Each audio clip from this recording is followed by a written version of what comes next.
इधर बोलो। इधर क्या बोलूँगा, कुछ नहीं बोल रहा। अभी हम लोग आए ब्रेकफास्ट करने और अभी देखते हैं क्या आता है। क्योंकि हमारी किचन अभी वर्किंग नहीं है शिफ्टिंग में। ओह माय गॉड कितना प्यारा। रुको आई शो। सुनने का काम करेंगे तो सुनाएंगे ही।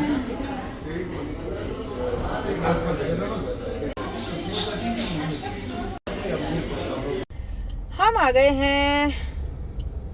तो जैसे कि मैंने आपको बताया था कि शिफ्टिंग का काम चल रहा है और बहुत सारी चीजें चल रही हैं। मेरा हालत देखिए आप कैसी है। घर बना हुआ है मेरा गाड़ी। तो सारी शिफ्टिंग हम बहुत सामान हमारा यहीं डिस्कार्ड करने वाले हैं बिकॉज हमने सोचा है कि इस बार हमें बहुत मिनिमल चीजों के साथ घर को अच्छे से डेकोरेट और थोड़ा स्पेशियस रखना है। बिकॉज हर बार ऐसे ही होता है कि हम सामान ले लेते हैं और फिर हमें डिस्कार्ड करना पड़ता है और फिर पंचुल को स्पेस नहीं मिलती है।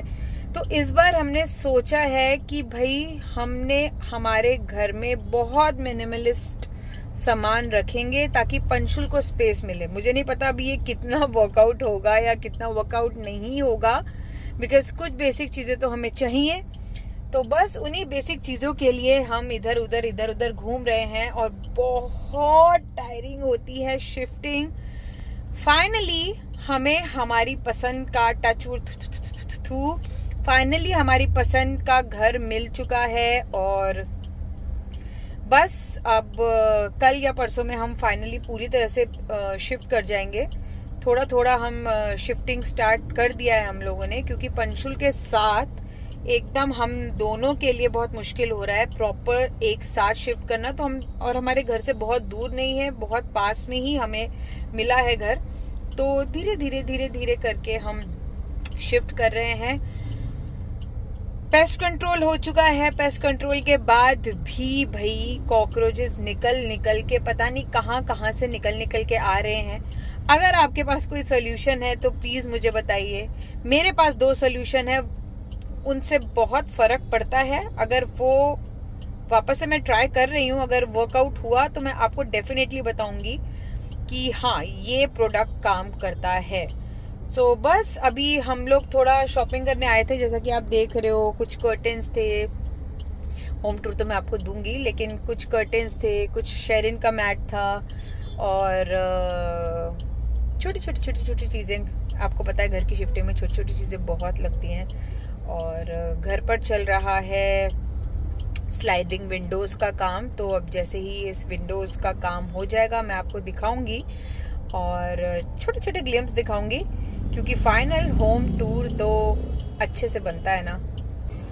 तो इस समय मेरा मूड बहुत ज्यादा खराब हो गया है क्योंकि मुझे एक प्रोडक्शन हाउस से पिछले कुछ दिन पहले मैसेज आया था कास्टिंग डायरेक्टर का कि मैम ऐसे हम एक नया शो बना रहे हैं और आप प्लीज उस शो के ऑडिशन के लिए आ जाइए। तो मैंने बोला कि और इस पर्टिकुलर प्रोडक्शन के साथ मेरा एक बार पहले भी बहुत ही वियर्ड एक्सपीरियंस रहा था क्योंकि होता है ना दूध का जला छाछ भी फूक के पीता है। एनीवेज, तो उस समय इन लोगों ने मेरे साथ एक एग्रीमेंट साइन कर लिया और मुझे बोला कि 2 से 3 दिन में हम आपके साथ शूट स्टार्ट करेंगे। तो एज एन एक्टर आप किसी भी रोल के लिए अपने आप को प्रिपेयर करते हो। शूटिंग से पहले आपको बहुत सारी चीजें प्रिपेयर करनी पड़ती हैं फॉर पर्टिकुलर शूट कि वो शूट कहाँ है, आप वहां कैसे जाएंगे, आप अपना रूम कैसे सेट करेंगे, आप चीजें पीछे कैसे सेट करेंगे। तो ये सब चीजें मैं कर रही थी अग्रीमेंट साइन होने के बाद। अग्रीमेंट का मतलब होता है finally you are doing that show.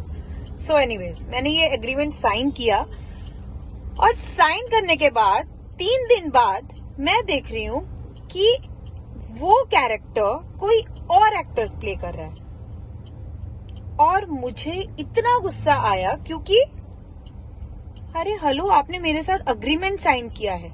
अगर यही काम मैंने उस प्रोडक्शन हाउस के साथ किया होता, अग्रीमेंट साइन करने के बाद अगर मैं कोई दूसरा शो लेती तो ये लोग मुझे सू कर देते।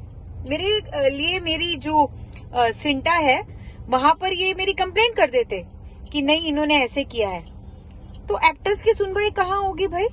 एनीवेज, उस समय मैंने ये बात जाने दी, मुझे बहुत ज्यादा बॉदर नहीं की, लेकिन उस बात के बाद मैंने ये ठान लिया था कि उस पर्टिकुलर प्रोडक्शन हाउस के साथ मैं तब तक काम नहीं करूंगी जब तक मुझे 100% श्योर नहीं हो जाएगा कि मेरा बजट क्या है, मैं ये शो कर रही हूं या नहीं कर रही हूं।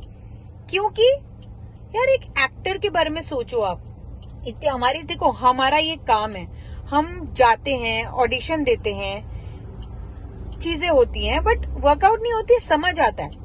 लेकिन आप अग्रीमेंट साइन करा रहे हो कि हाँ आप ये शो कर रहे हो और उसके बाद आप बिना पूछे, बिना इन्फॉर्म करे हमें रिप्लेस कर देते हो, तो क्या ये सही है? तो ये जनाब जिन्होंने मुझे फोन किया था, कास्टिंग डायरेक्टर, ये मुझे बोले, मैंने इनको बोला कि आप पहले मुझे बताइए कि आप मेरे इस बजट में अग्री करते हैं, बिकॉज एक बार मैं आपको ऑडिशन भेज दूं, आप मॉक शूट कर लें और फिर आप बोले नहीं मैम हमारा ये बजट नहीं है, तो मैं अपना टाइम वेस्ट नहीं करना चाहती। आप प्लीज मुझे बताइए इस प्रोडक्शन हाउस के साथ, अगर अदरवाइज मैं कहीं भी मुझे ऑडिशन के लिए कॉल आता है या मुझे बोलते हैं कि मैं आप सेल्फ टेस्ट बना के भेज दो, आज भी इतने साल काम करने के बाद भी मैं ऑडिशन बना के भेजती हूँ क्योंकि ये मेरा काम है। तो ये जनाब मुझे कह रहे हैं मैम एक बात बताइए, टीवी में ऐसा कैसे होता है, टीवी में तो अमिताभ बच्चन को भी ऑडिशन देना पड़ता है। तो मैंने बोला हेलो, तुम मुझे मत बताओ कि किसको क्या ऑडिशन देना पड़ता है, किसको क्या ऑडिशन नहीं देना पड़ता। बहुत सारे ऐसे लोग हैं जो सिर्फ नेम रिकमेंडेशन शायद आप समझ ना पाए, नेम रिकमेंडेशन कि हाँ यार वो फलाना एक्टर अच्छा है उसको ले लो, भले ही उसका जो बिहेवियर है वो सेट पे अनप्रोफेशनल हो, भले ही वो आपके बजट से 10 गुना ज्यादा डिमांड कर रहा हो, लेकिन तब आपको प्रॉब्लम नहीं होती। आपको प्रॉब्लम तब होगी जब एक मेहनती एक्टर अपने हक के पैसे आपसे मांगेगा। वाह कमाल है।